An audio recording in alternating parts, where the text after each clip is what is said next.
오늘 하나님 말씀은 시편 29편 2절입니다. 찾으셨으면 제가 받아뵙겠습니다. 그의 이름에 합당한 영광을 주께 돌리고 거룩함의 아름다움으로 주께 경배할지어다. 잠깐 말씀을 해서 기도드리겠습니다. 참으로 위대하신 하나님 아버지, 저희들 사랑하셔서 영원한 지옥의 형벌로부터 구원해 주시고 또 바른 진리를 알게 해주시고 또 주님의 뜻과 계획 안에서 살아갈 수 있도록 지혜와 능력을 주심을 다시 한번 감사를 드립니다.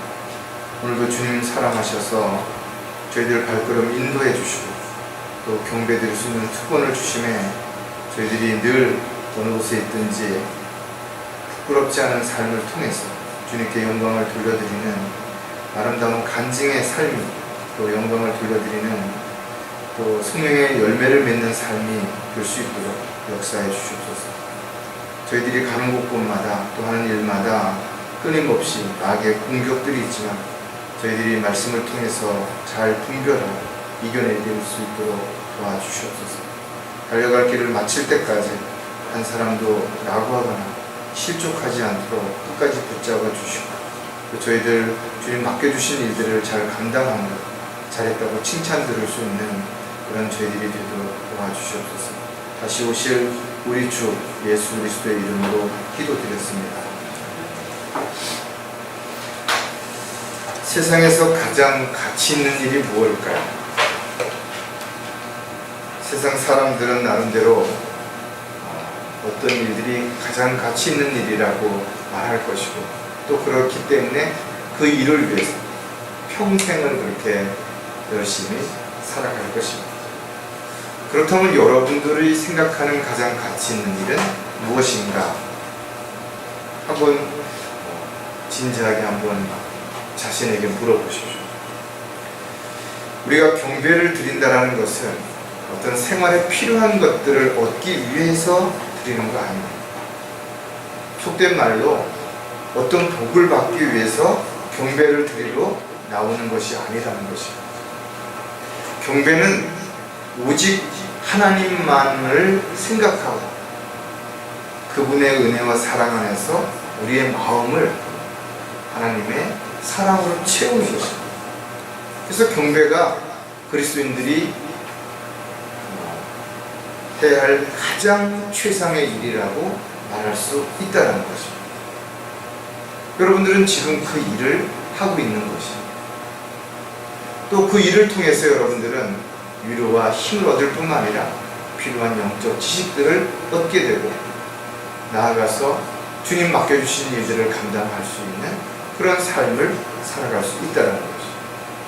구약에서는 창세기 22장에서 처음으로 경배라는 단어가 언급이 되는데 바로 아브라함이 청년들에게 한 말 가운데 나와 아이는 저기로 가서 경배를 드리고 다시 너희에게로 돌아오리라 하였습니다. 하나님 앞에 드려지는 경배에 대한 언급이 처음 주어진다는 거죠. 그리고 이스라엘 백성들에게 준 율법의 10계명 가운데 첫째 계명에도 경배라는 단어가 나오게 되는 겁니다. 너는 다른 신을 경배하지 말지니. 이번엔 경배의 대상에 대해서 분명하게 하나님이 아닌 다른 어떤 것에 대한 어떤 신에 대해서도 경배를 하지 말라고 분명하게 경고하고 있다는 것을 볼 수가 있죠. 하나님께서는 이스라엘 백성들에게 경배를 드릴 수 있도록 성전 장막을 세우셨던 내용들을 우리가 또 구약을 통해서 알 수 있고 특히 레위기를 통해서는 어떻게 경배를 드려야 하는지에 대한 내용들을 우리가 알 수가 있습니다. 하나님의 사랑, 하나님을 섬기고 하나님의 뜻대로 살고자 했던 모든 사람들에게 어떻게 경배 드리는지에 대한 부분들도 자세하게 성경에 기록하고 있다는 거죠. 신약 성경에 와서는 경배라는 단어가 예수님이 탄생하셨을 때 현자들이 예수님을 찾아와서 경배를 드렸다 이렇게 기록이 되어 있습니다. 그러나 예수님께서 직접 경배라는 단어를 쓰신 부분은 마귀에게 시험을 받을 때 마태복음 4장 10절에서 언급이 되는데 신명기에 나와 있는 내용들, 즉 6장에 있는 한 구절을 인용하시면서 뭐라고 말씀하시는가 하면, 예수께서 이렇게 말씀하시죠. 너는 주 너희 하나님께 경배하고 오직 그분만을 섬기라. 경배의 대상인 누구인지, 어떻게 경배를 드려야 하는지 분명한 부분들을 제시하고 있습니다. 따라서 이스라엘 백성들 뿐만 아니라 구원받은 그리스도인들이 경배의 중요성을 반드시 알아야 될 뿐만 아니라 절대로 그 중요성을 잊어서는 안 된다는 사실을 우리가 다시 한번 생각하는 그런 시간을 가졌으면 좋겠습니다.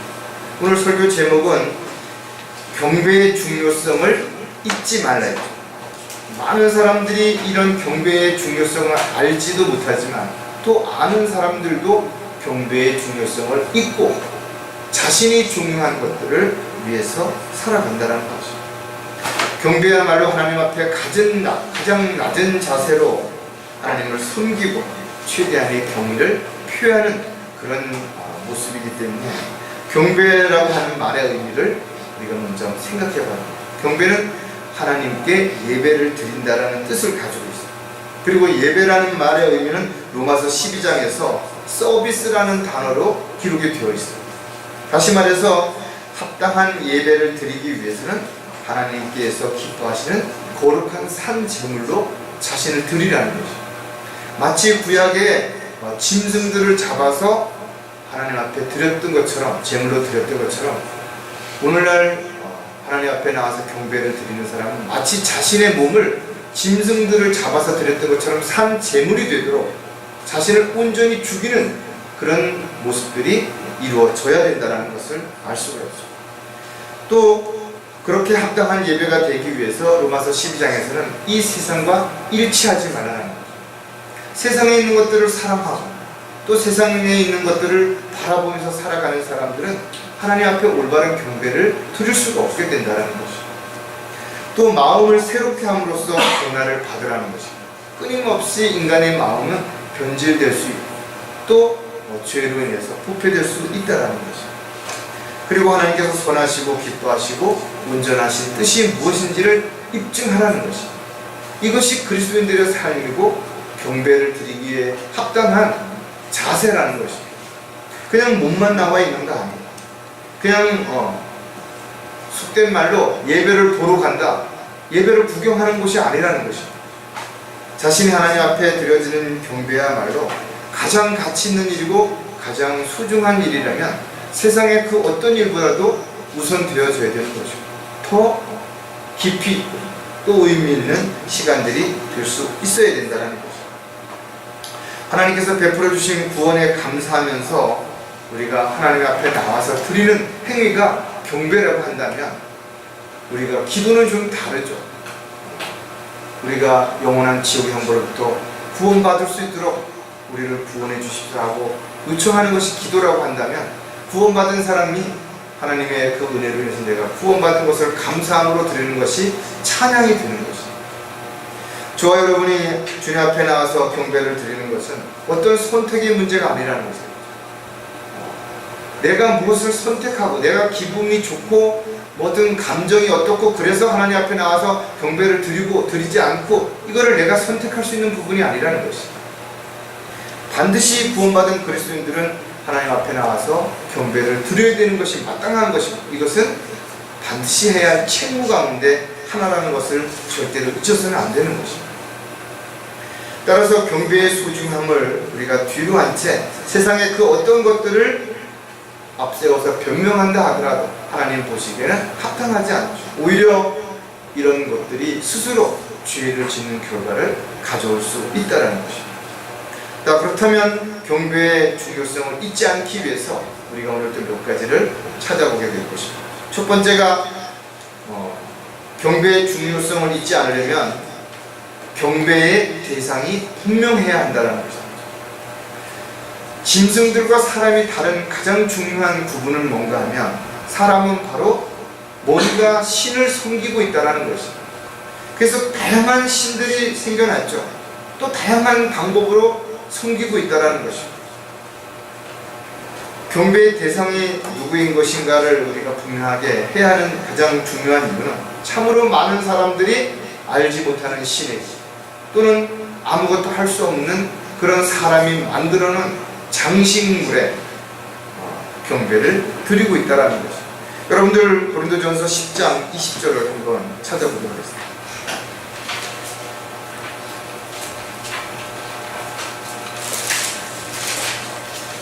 고린도전서 10장 20절에 보면 그러나 내가 말하노니 이방인들이 제사하는 것은 마귀들에게 하는 것이지 하나님께 하는 것이 아니니라. 나는 너희가 마귀들과 교제하는 자들이 되는 것을 바라지 아니하노라 그랬어요. 얼마나 많은 사람들이 온갖 대상을 경배의 대상으로 놓고 있다는 것이죠. 어떤 사람들은 태양을 숭배하죠. 달을 숭배하는 사람들도 있죠. 별을 숭배하는 사람들도 있다. 심지어는 자연의 폭포라든지 산이라든지 어떤 특별한 형상이라든지 이런 것들을 숭배의 대상으로 하죠. 또 심지어는 동물이라든지 새나 곤충까지도 숭배의 대상이 되는 사람들이 있대요. 교회 다니는 사람들 중에는 천사를 숭배의 대상으로 보기도 하고 특정한 어떤 목사라든지 어떤 이런 사람들을 또 숭배의 대상으로 보는 사람들도 있대요. 그러나 성경은 어떠한 피조물들도 경배의 대상이 될 수 없다고 분명하게 제시하고 있는 것입니다. 어떤 다른 신도 경배하지 말아요. 오직 한 분만이 경배의 대상이 되시고 그분은 오직 창조주이신 하나님만이 경배를 받으실 수 있다는 것입니다. 따라서 경배라고 하는 것은 위대하신 하나님께 예수 그리스도의 이름으로 성령님을 통해서 드려져야 되는 것이 분명합니다. 경배는 영원히 지켜야 할 그리스도인들의 책무이기 때문에 경배를 드리는 일을 소홀히 해서는 안 되는 것입니다. 구원받지 못한 사람들이 아무리 열심을 내고 아무리 형식과 절차를 갖춘다 하더라도 절대로 하나님 앞에 경배를 드릴 수 없는 이유가 무엇인가 하면 하나님은 영이시기 때문에 영적으로 거듭나지 않은 사람들은 하나님 앞에 경배를 드릴 수 없다는 거예요. 그래서 오늘날 얼마나 많은 사람들이 하나님 앞에 경배를 드린다고 말하지만 정작 하나님께서는 경배 드릴 자를 지금도 찾으시고 계신 것이죠. 합당한 경배를 드릴 사람들이 많지 않기 때문에 찾으시고 계신다는 거죠.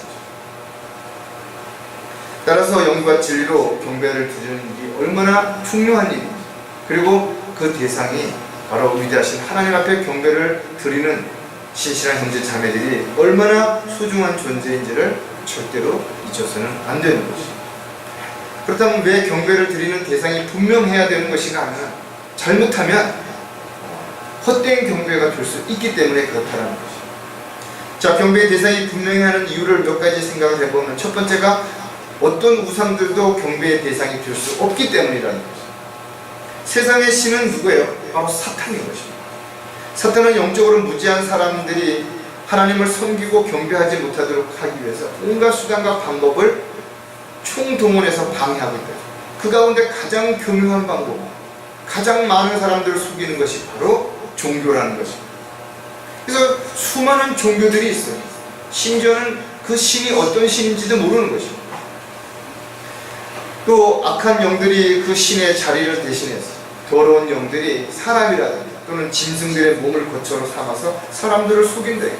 때로는 조상을 흉내내기도 하고 세상에 어떤 특별한 존재인 것처럼 사람들을 속여서 두려움을 주거나 기적과 이적을 일으킴으로 인해서 사람들이 그런 마귀의 수책에 넘어가게 만들고 있다는 겁니다. 자, 출애굽기 20장 3절에 보면 너는 내 앞에 다른 어떤 신들도 있게 하지 말지니라. 사람이 만든 어떤 형상도 다 우상이라는 것이죠. 위로 하늘에 있는 것이나 또 아래로 땅에 있는 것이나 땅 안에 물에 있는 것이나 어떤 모습으로든지 만들지도 말고 절하지도 말고 그것들을 섬기지도 말아야 하죠. 철저하게 우상에 대한 부분들을 제시하죠. 시편에서도 보면 눈이 있어도 보지 못하고 입이 있어도 말하지 못하는, 사람들이 어떤 나무를 잘라서 신을 만들고 또 그 나머지는 불태워서 쓴다라는 거죠. 아무것도 할 수 없는 이런 것들을 사람들은 거기다가 뭔가 의미를 부여하고 이렇게 숭배의 대상으로 삼아서 참으로 어리석은 삶을 살아가고 있는 것입니다. 성경에서는 이런 것들만을 우상이라고 말하지 않는다. 하나님보다 더 사랑하는 것이 있다니, 또 더 두려워하는 것이 있다니, 더 신뢰하는 것이 있다면 그것이 자식이든 돈이든 명예든 권력이든 이것도 역시 우상이 될 수 있다는 사실을 분명히 기억해야 합니다. 얼마나 많은 사람들이 돈의 노예가 되어서 사람에게 또한 포로처럼 스스로 잡혀서 살아가는 사람들이 있는지를 우리가 한 번쯤 생각해 본다면 절대로 그리스도인들은 어떤 것도 하나님 외에는 경배의 대상이 될 수 없다는 거죠. 경배의 대상이 분명해야 하는 또 다른 이유는 세상이나 자연도 경배의 대상이 되지 못하기 때문이다. 우주와 지구에 존재하는 모든 것들이 신비롭죠. 정말 우리가 상상도 할 수 없는 그런 모습들이고 그런 능력들이 있을 것입니다. 여러분들도 아마 어디 여행을 가서 대자연의 웅장함을 봤을 때 너무나 아름답다라는 걸 느낄 것이다. 이러한 모든 것들을 만드신 분이 누구신 것이에요? 바로 전지전능하신 하나님이신 창조주시라는 것을 우리가 알고 있기 때문에 자연을 보면서 찬양하고 자연을 보면서 기뻐하고 즐길 수 있죠. 그러나 절대로 숭배의 대상이 되어서는 안 된다는 것입니다. 왜냐하면 이 세상에 보이는 것은 아무리 대단하고 아무리 아름답고 신비롭다 하더라도 결국은 영원하지 못하다는 것입니다. 아무리 인간이 자연을 보호하고자 생태계를 보호하고자 노력하고 애쓴다 하더라도 결국은 이 모든 것들은 언젠가 없어지게 됩니다. 오늘날 이 마지막 때가 되면서 점점 기온이 온난화로 인해서 엄청나게 많은 문제를 일으키고 있다. 자원이 고갈되고 있죠. 오염이 되는 것은 물뿐만 아닌 것입니다. 땅도 오염이 되고 있고 공기도 오염이 되고 있다는 것입니다. 따라서 이 세상에 존재하는 모든 것들은 반드시 언젠가 없어질 때가 오게 될 것이고 우리는 그것을 알고 있기 때문에 이런 모든 것들이 어떠한 능력과 아름다움과 신비로움을 가지고 있다 하더라도 절대로 경배의 대상이 될 수 없다는 것입니다. 베드로는 베드로후서 3장 10절에서 이렇게 기록하고 있습니다. 그러나 주의 날이 밤에 도둑같이 오리니 그날에는 하늘들이 굉장한 소리를 내며 사라지고 우주의 구성 요소들이 맹렬한 불로 녹아내리며 땅과 그 안에 있는 일들이 타버릴 것입니다. 눈에 보이는 모든 것들은 다 없어진다는 것입니다. 아무리 아름답든 아무리 위대하든 웅장하든 대단하든 신비롭든 간에 때가 되면 다 없어집니다. 우리가 밟고 있는 땅도 우리가 눈으로 보고 있는 하늘도 없어진다는 것입니다. 그리고 요한계시록 21장 1절에 보니까 또 내가 새 하늘들과 새 땅을 보니 처음 하늘과 처음 땅은 사라지고 바다도 더 이상 있지 아니하더라. 새로운 모습의 어떤 세상들이 다시 주어진다는 것을 우리가 분명히 알 수 있다는 거죠. 우리는 자연을 통해서 참으로 많은 유익을 얻게 되죠. 또 그것을 통해서 힐링을 하게 되고 또 살아가는데 너무나 많은 것들을 우리가 누릴 수 있지만 그러나 결코 자연의 어떤 것도 경배의 대상이 될 수 없다는 것을 우리는 분명하게 알아야 되는 것입니다. 경배의 대상이 분명히 하는 또 다른 이유는 창조주이신 하나님 한 분이시기 때문에 오직 창조주이신 하나님 한 분만이 경배의 대상이 될 수 있기 때문이라는 것입니다. 따라서 저와 여러분은 구원받은 이후에 가장 위대한 일인 주님을 찬양하고 주님을 경배하는 일을 절대로 소홀히 해서는 안 되는 것입니다. 왜냐하면 지금도 하나님께서는 경배드릴 자를 찾으시고 계시기 때문에 그런 것입니다. 우리가 경배드리는 일을 소홀히 할 때 주님은 우리를 찾으시고 계신다는 것입니다. 하나님께서는 저와 여러분을 위해서 십자가에서 자신의 생명을 아낌없이 내어주셨을 뿐만 아니라 지금도 끊임없이 우리를 돌봐주시고 보호하시고 인도해 주시는 것입니다. 그분을 우리는 찬양하고 그분께 경배를 드리는 것입니다. 우리의 주인이 되신 그분께 끊임없이 우리가 경배를 드려야만 되는 것이 분명합니다. 따라서 주님 부활하신 첫날에 교회에 모여서 경배를 드리는 일은 그리스도인에게 있어서는 최상의 일이 분명하다는 것을 우리는 한순간도 잊어서는 안 되는 것입니다. 가장 위대하신 주님을 만나러 나오는 그 시간을 우리는 절대로 소홀히 하거나 함부로 생각하거나 허겁지겁 준비 없이 그렇게 해서는 안 된다는 것입니다. 누가복음 4장 8절입니다. 예수께서 그에게 대답하여 말씀하시기를 사탄아 내 뒤로 물러가라. 기록되었을 때 너는 주 너희 하나님께 경배하고 오직 그분만을 섬기라고 하였느니라 하시더라. 가장 중요한 부분은 뭐예요? 절대로 누구도 경배의 대상이 되서는 안 된다는 거예요. 왜냐하면 하나님 한 분만이 오직 경배의 대상이 될 수 있기 때문에 그런 거죠. 시편 45편 11절에도 보면 이는 그가 너의 주인이심이라 너는 그를 경배할지라. 우리가 주님을 주라고 부른다. 왜 주라고 부르는 것이 우리의 주인이시기 때문에 그런 것이죠. 따라서 하나님의 자녀들이 어디에서 무엇을 하는지 다 알고 계신 주님께서 경배에 드릴 이 시간에 우리가 어디에 있는지를 왜 알지 못하시겠는 것이겠죠. 따라서 어떤 이유나 핑계를 통해서 경배를 대신할 수 있는 것은 아무것도 없다라는 것입니다. 저와 여러분이 진실된 마음으로 정성을 다해서 감사와 기쁨 가운데서 마음으로 주님 앞에 경배를 드리고 몸으로 경배를 드리는 일은 어떤 일보다도 우선 되어야 될 소중한 일이기 때문에 우리는 가장 가치 있는 일입니다. 절대로 소홀히 해서는 안 될 것입니다. 또 그렇게 하는 것이 죄를 짓는다는 것을 절대로 우리가 잊어서는 안 될 것입니다. 저와 여러분이 경배를 드려야 할 대상은 오직 하나님 한 분밖에 없다는 사실과 이 세상의 어떤 우상들도 어떠한 자연이나 어떤 것들도 사람이 만든 것들도 절대로 경배의 대상이 되서는 안 된다는 사실을 알아야 되고 그것을 알았으면 절대로 잊지 말아야 될 것입니다. 두 번째, 경배의 중요성을 잊지 않으려면 경배 드리는 자세가 합당해야 한다는 것입니다. 구약시대에는 하나님 앞에 아무나 나갈 수가 없었죠. 그래서 이스라엘 백성들을 대표해서 제사장들을 세우고 그 제사장들 중에서 또 한 명을 뽑아서 대제사장만이 성소에 들어가서 하나님 임재 앞에 나갈 수 있었던 것이죠. 왜냐하면 사람들은 모두 죄인이기 때문에 죄를 가진 사람들은 하나님 앞에 나가면 죽을 수밖에 없기 때문에 누구도 나갈 수 없었다는 거죠. 그럼에도 불구하고 이 시대에 저와 여러분이 언제든 하나님 앞에 나가서 경배를 드릴 수 있는 가장 큰 이유가 무엇인가요? 바로 예수님께서 저와 하나님 사이에 담을 허무시고 화목제물이 되셨어요. 주님의 보혈의 능력으로 그 모든 죄를 깨끗하게 용서해 주셨기 때문에 언제든지 주님 앞에 나갈 수 있게 된 것입니다. 따라서 그리스도인들이 경배할 곳은 어느 곳인가 이거죠. 그리심산이나 예루살렘이 아니라 바로 주님이 계신 곳이라. 주님이 계신 교회뿐만 아니라 가정에서도 우리가 얼마든지 하나님을 바라보면서 경배를 드릴 수 있게 될 수 있다는 것이죠. 따라서 어떤 장소보다도 더욱 중요한 것은 하나님 앞에 어떤 자세로 경배를 드리는 것인가가 훨씬 더 중요하다는 겁니다. 경배를 통해서 우리는 하나님께 찬양과 또 기도와 또 감사를 드릴 수 있죠. 또 하나님 앞에서 우리가 경배를 드림으로 인해서 말씀을 통해 영적 지식들을 배우게 되고 또 하나님의 은혜와 사랑 가운데서 위로와 힘을 얻게 될 수 있다는 것을 우리가 알게 된다면 우리가 경배를 드리는 자세는 그 어떤 것보다도 진지해야 될 것이며 또 미리 준비하고 최선을 다하고 겸손한 그런 마음으로 경배를 드려야 됩니다. 경배를 드리는 자세가 합당해야 하는 또 이유를 몇 가지로 생각해보면 가장 먼저 성령님의 인도하심을 받아야 하기 때문이라는 거죠.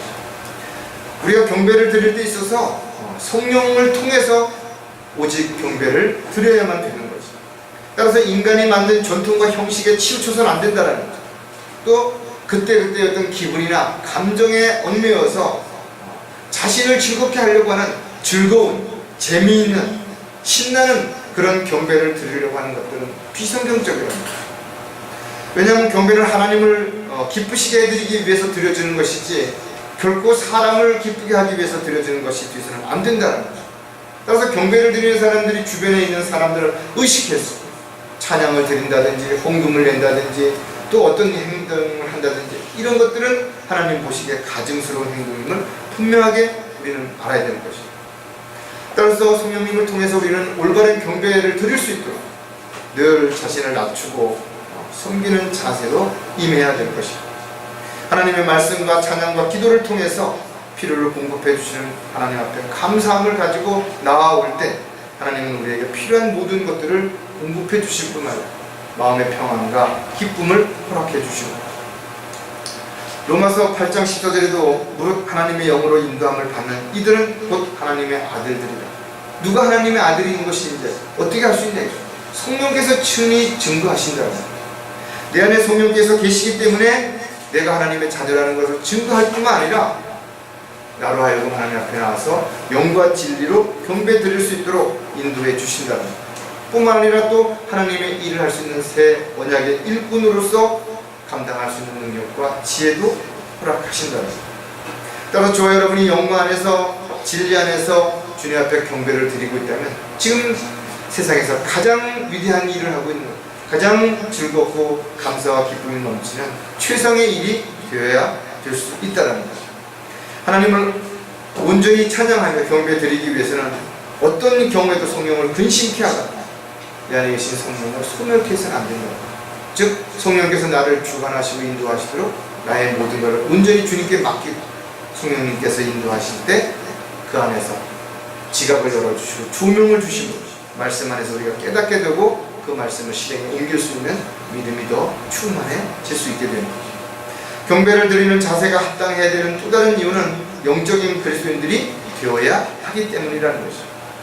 오늘도 많은 사람들이 교회를 다니고 있으니까 수많은 교회가 하나님 앞에 경배를 드린다고 찬양을 드리고 헌금을 드리고 여러 가지 형식과 절차에 따라서 웅장하게 사람들 앞에서 또 사람들의 기분을 즐겁게 하기 위해서 또 사람들의 마음을 평안하기 위해서 여러 가지 형식들을 찾아야 했어요. 그러나 정말 이런 모든 것들을 하나님께서는 다 보고 계신다. 그 마음과 생각들을 다 보고 계신다. 따라서 교회에 몸은 나와 있지만 딴 생각을 한다든지 다른 목적으로 나와 있다면 하나님 보시기에 얼마나 가증스러울 것입니다. 대형교회가 아무리 웅장하고 거룩하고 경건의 모양을 갖추었을지라도 그 안에 있는 사람들이 단지 교회에 다니는 교인이라면 과연 하나님께서 그 예배를 받으시겠는 것입니다. 경배는 하나님께서 받으시기 위해서는 반드시 경배드리는 자가 영적인 삶을 살아갈 수 있는 거듭난 그리스도인이 되어야 된다는 거죠. 거듭나지 못하게 됐을 때는 형식과 절차에 따라서 종교적인 그런 모습으로 살 수밖에 없게 됩니다.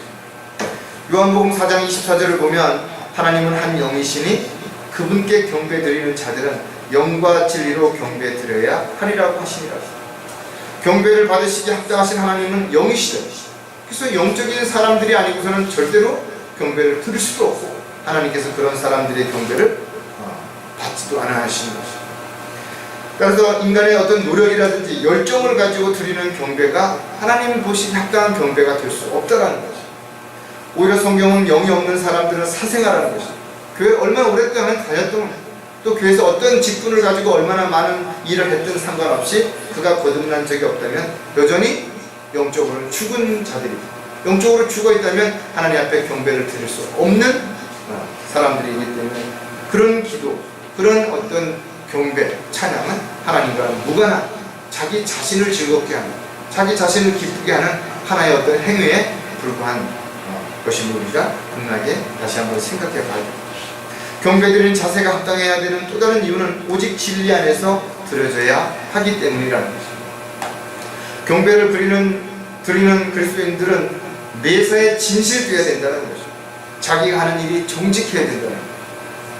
진리 안에 있지 않다면 그의 모든 행동들이 사람들 보기에는 어떨지 모르지만 대단할지 모르지만 하나님 보시기에는 가증스럽게 되는 것입니다.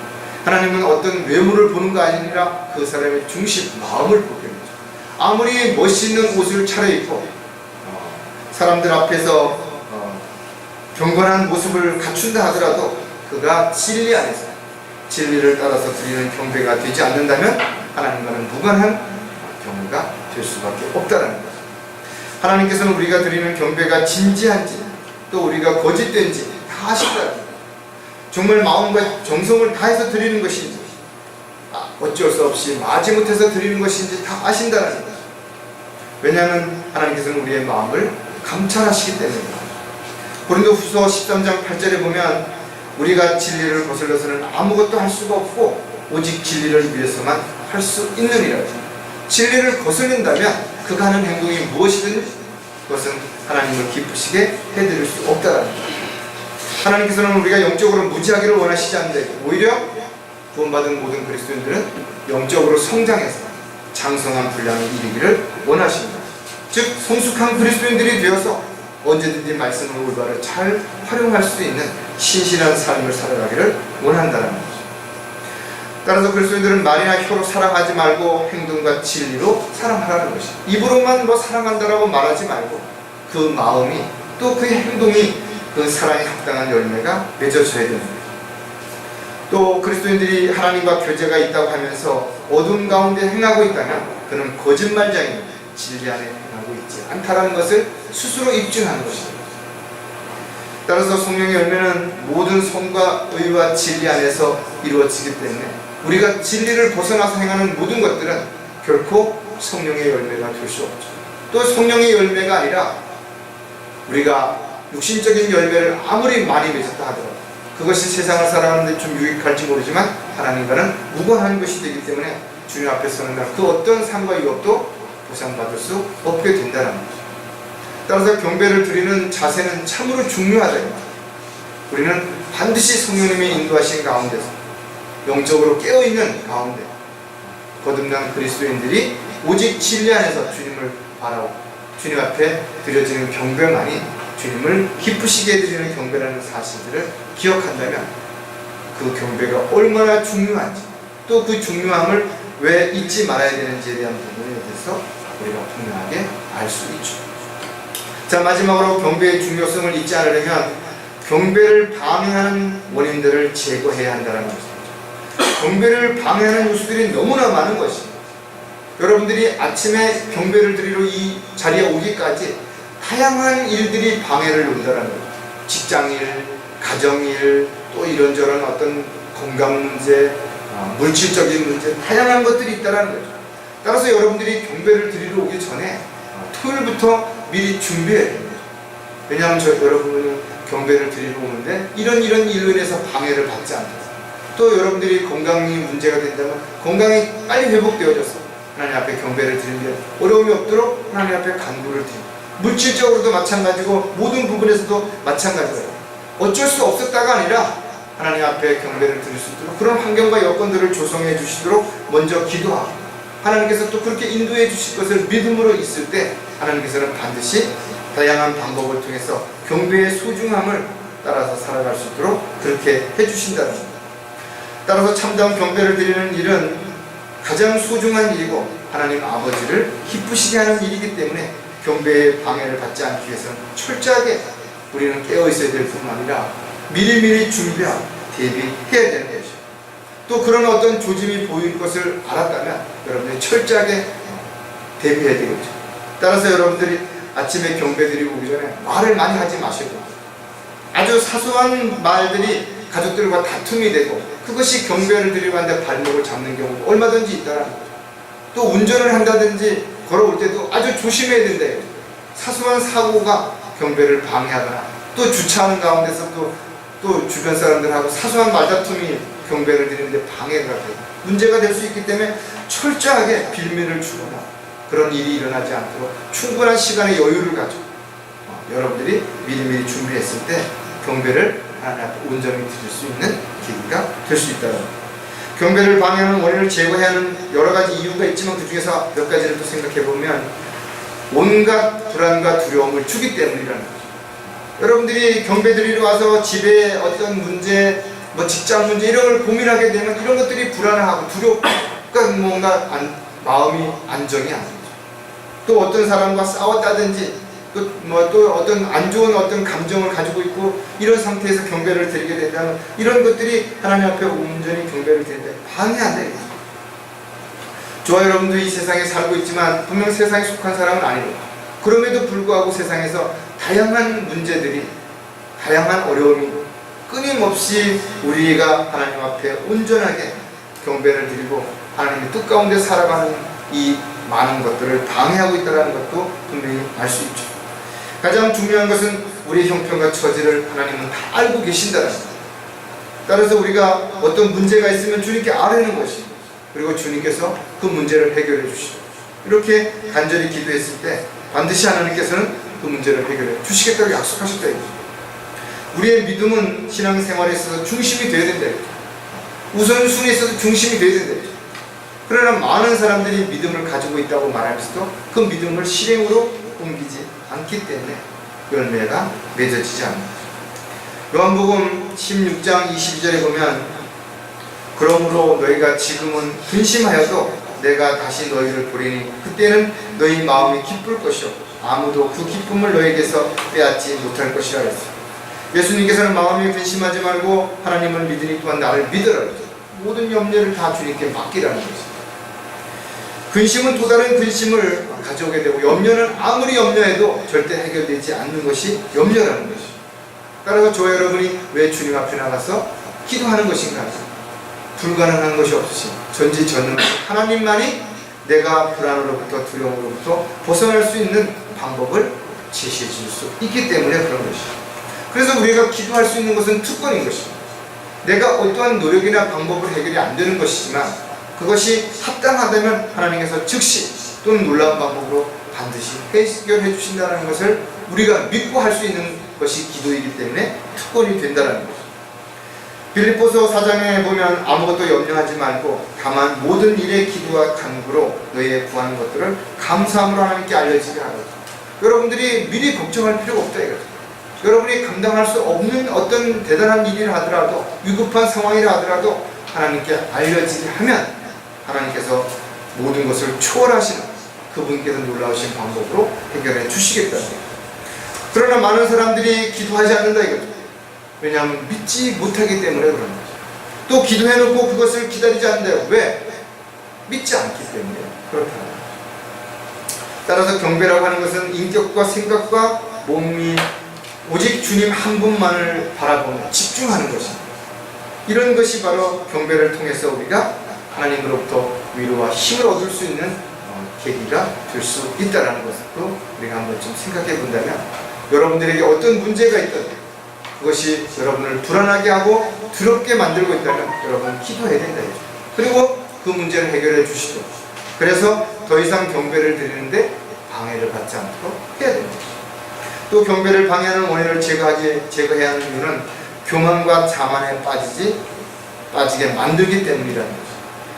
많은 사람들이 성경을 한두 번 읽고는 마치 성경을 다 아는 것처럼 또 교회 몇 년 다녔다고 자기가 대단히 믿음이 좋은 것처럼 착각한다 이거죠. 그러나 지식적으로 설마 알고 있다 하더라도 또 자기가 어떤 그런 경험이 있다 하더라도 언제든 넘어질 수 있다는 것도 염두에 둬야 되는 거죠.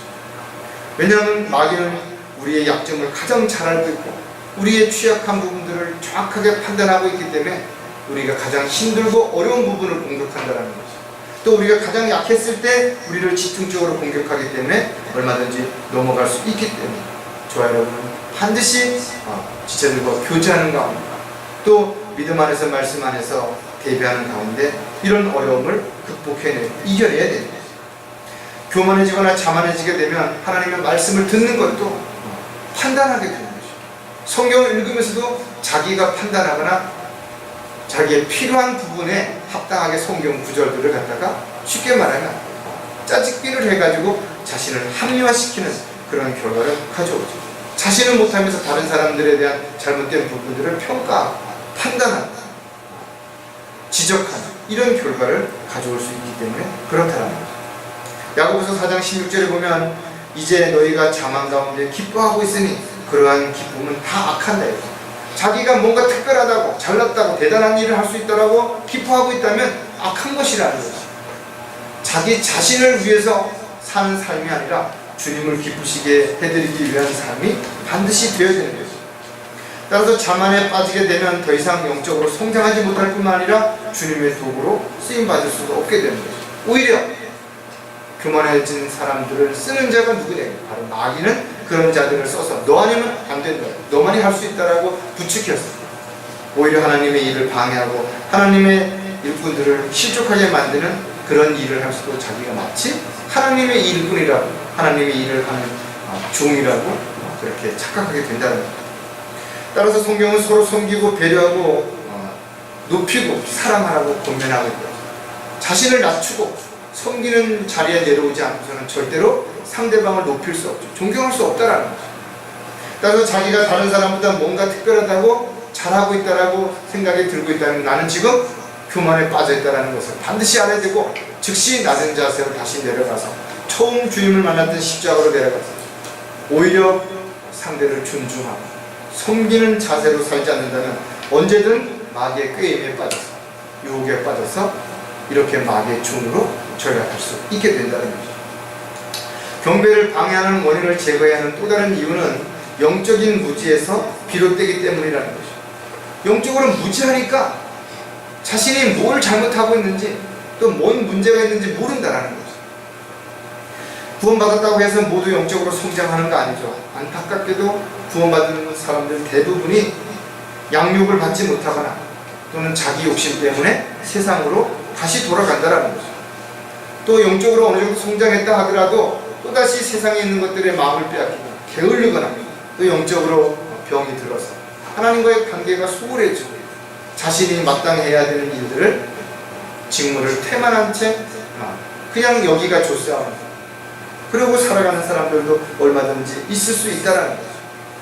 어떤 사람들은 영적인 잠에 빠져서 헤어나지 못하는 사람들도 있는 거죠. 영적 태만한 상태에서 자신이 마땅히 해야 할 일이 무엇인지도 잊고 살아가는 사람들도 얼마든지 있을 수 있다는 거죠.